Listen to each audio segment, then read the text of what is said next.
I was happily settled in life, having married into a wealthy family. Yet, Mason sat across from me in the hotel lobby, mockingly commenting on my seemingly simple lifestyle. His sharp voice pierced the calm, taunting me with his latest boast. He had married the daughter of the president of Goldsmith Enterprises. His laughter, filled with pride, echoed in the air, but it was the mention of Goldsmith Enterprises that truly caught my attention. The name was familiar, though I couldn't place it at first. Then, it clicked.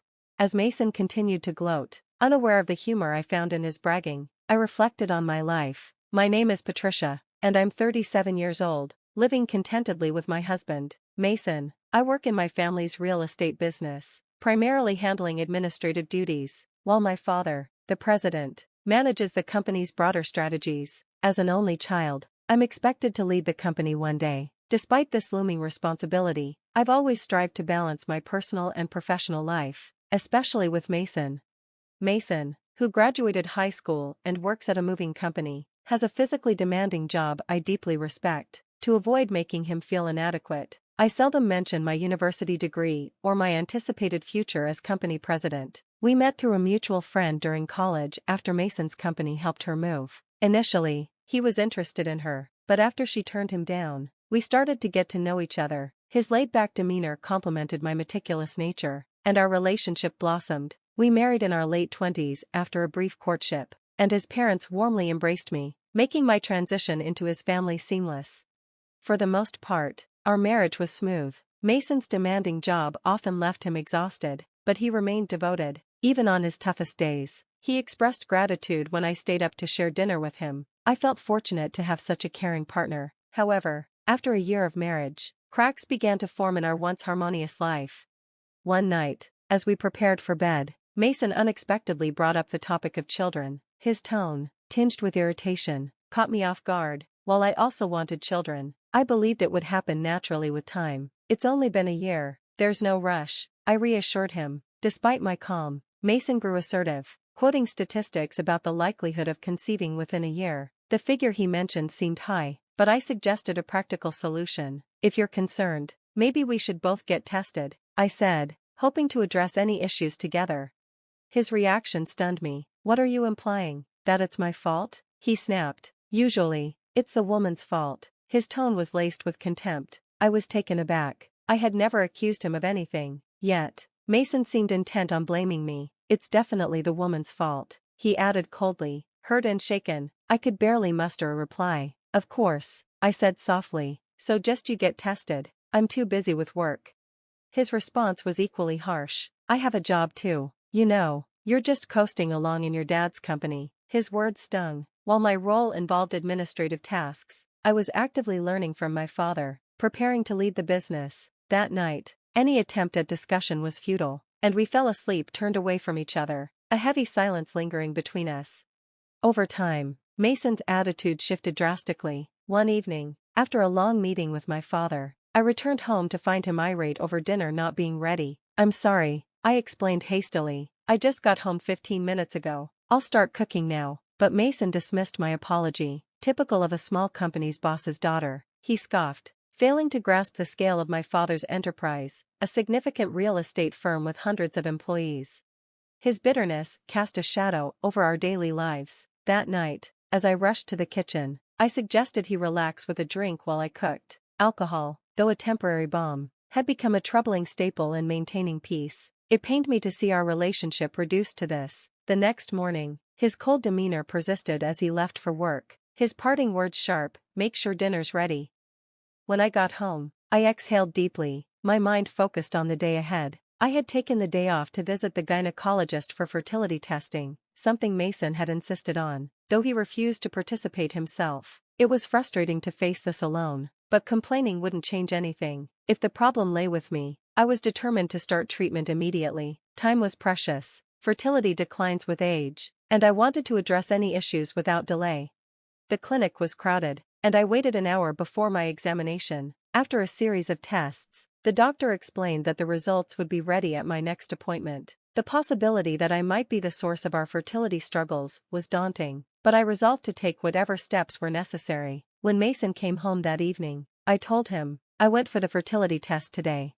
His response was as cutting as it was dismissive. Figures if the problem's with you. It's good you're getting tested. Let me know the results. His assumption that I was solely to blame was hurtful, yet I held back my frustration, unwilling to escalate the tension. 6 years passed, and I turned 37. Our attempts to have a child remained unsuccessful, and Mason seemed to have resigned himself to the idea of never becoming a father. His late nights became more frequent, and sometimes he didn't come home at all. When he did, he would casually explain that he'd been out drinking and singing karaoke until dawn. His behavior resembled that of a carefree college student rather than a committed husband, and it was increasingly infuriating. Meanwhile, my career demands grew, and I had to push the dream of starting a family aside. But Mason's actions were becoming intolerable. His disregard for our marriage was painfully evident. One day, on his day off, Mason left the house but forgot his smartphone in the living room. I picked it up to place it in our bedroom, but it rang just then. The caller ID displayed a name, Diana. Assuming she was a colleague, I answered to let her know Mason had left his phone at home. "Hey, Mason, you're late. I've been waiting for 50 minutes, hurry up, or we'll miss the park opening. We haven't had a date in so long," a flirtatious voice said. I froze, stunned. The mention of a date sent my heart racing. This woman wasn't just a colleague, she was someone Mason was seeing romantically. My hands trembled as I hung up the phone, disbelief and anger coursing through me. While I had been dealing with the weight of potential infertility, Mason had been carelessly engaging in an affair. His recent distance and indifference now made perfect, painful sense. Still holding his phone, I felt the urge to confirm my suspicions. Unlocking it using his birthdate, I scrolled through his call history and messages. The evidence was undeniable. His exchanges with Diana were full of affectionate and intimate words that turned my stomach. I meticulously documented everything, taking photos of the messages and call logs with my phone. Then, I placed his device back in its usual spot, acting as though nothing had changed.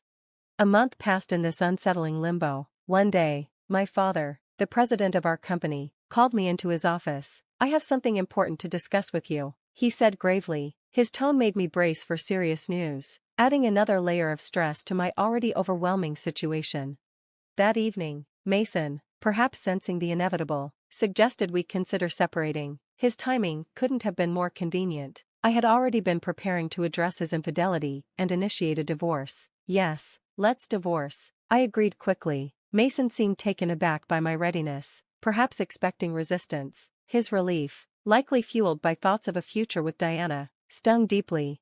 He handed me divorce papers the next day, which I signed without hesitation. "I'll file these tomorrow. I'll be leaving the house," he said nonchalantly. "Are you sure about the mortgage?" I asked, suspecting he hadn't fully considered his financial situation. His job, while demanding, wasn't lucrative enough to cover the payments alone, but I didn't feel any obligation to cushion his transition.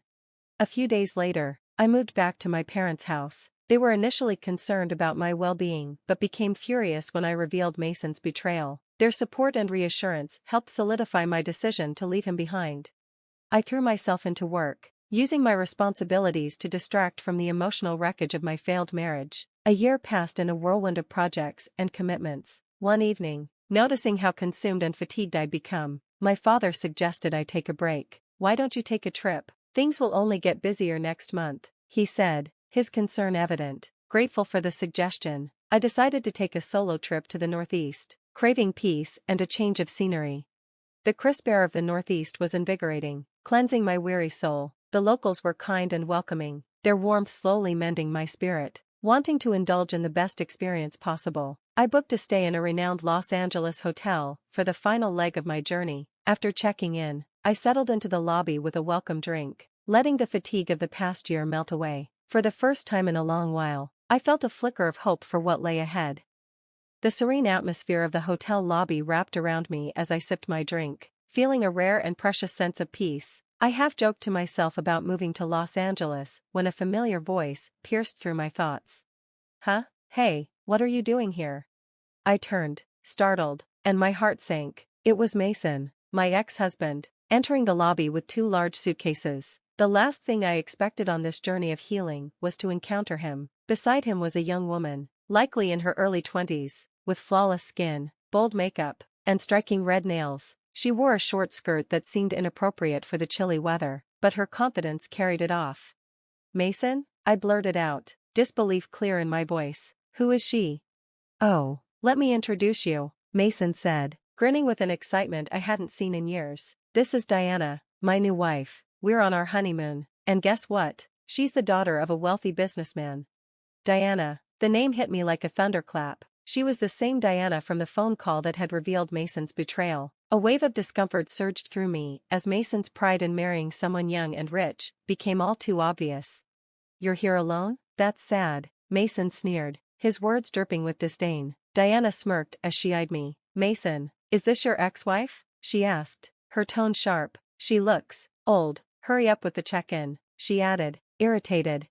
Mason draped an arm around her and laughed, a grating sound that broke the tranquility of the lobby. Yeah, I'm set for life now, marrying into money. Thanks for making the divorce so easy, Patricia, he said mockingly. Diana's dad is the head of Goldsmith Enterprises. They even paid off our house mortgage in a snap.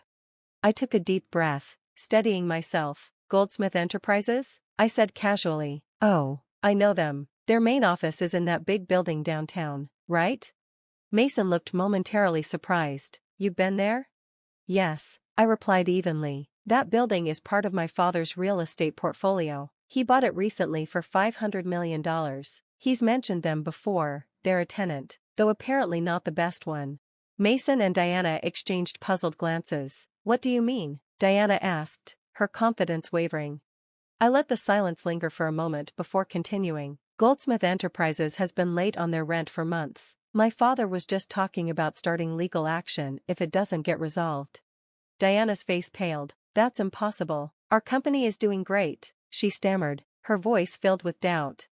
I'm not making this up, I said calmly, pulling out my phone. I called my father and asked him to send over the most recent rent notice. Within moments, I showed them the document, which clearly listed Goldsmith Enterprises' overdue payments. Diana's bravado crumbled. Come to think of it, she murmured, Dad has been stressed lately, talking about slow sales and layoffs. Mason, however, exploded in denial. You're lying, you're just trying to ruin us. You've always been spiteful, he shouted, his accusations loud enough to draw glances from nearby guests. His words were a sharp echo of our troubled past, but this time, they didn't sting. Spiteful? I repeated, my tone steady. Mason, I have no reason to care about your life. You moved on, and so have I. I just feel sorry for Diana. Did you marry her for her money, just like you rushed into marriage with me to have kids? You always blame others for your problems, but here's the truth, I'm over you. Completely. Mason's face twisted with anger. Arrogant as ever, he spat. You can't even have kids. Diana and I are planning to start a family after this trip. I smiled faintly. Oh, I didn't mention it, did I? I'm 5 months pregnant. His jaw dropped. I remarried, I continued. My husband supports me in every way you never could. And for the record, Mason, I had no fertility issues. The clinic confirmed it years ago. If you're wondering why you and Diana haven't conceived, maybe you should take a hard look at yourself. The color drained from Mason's face. Does that mean his voice faltered. Diana's scorn flared. You're infertile? Why didn't you tell me, she snapped. Feeling no need to linger, I delivered my final words. Please settle the overdue rent soon, or we'll pursue legal action. Goodbye, Mason. As I walked away, their voices rose in an argument behind me. Back in my room, I felt a deep sense of closure. When I returned from the trip, my husband greeted me warmly. Welcome back. I hope you had a chance to relax. I did, I replied, smiling. For the first time in years, I felt truly free from my past. Later, I learned through my father's connections that Goldsmith Enterprises had spiraled into financial ruin, mired in scandal and debt.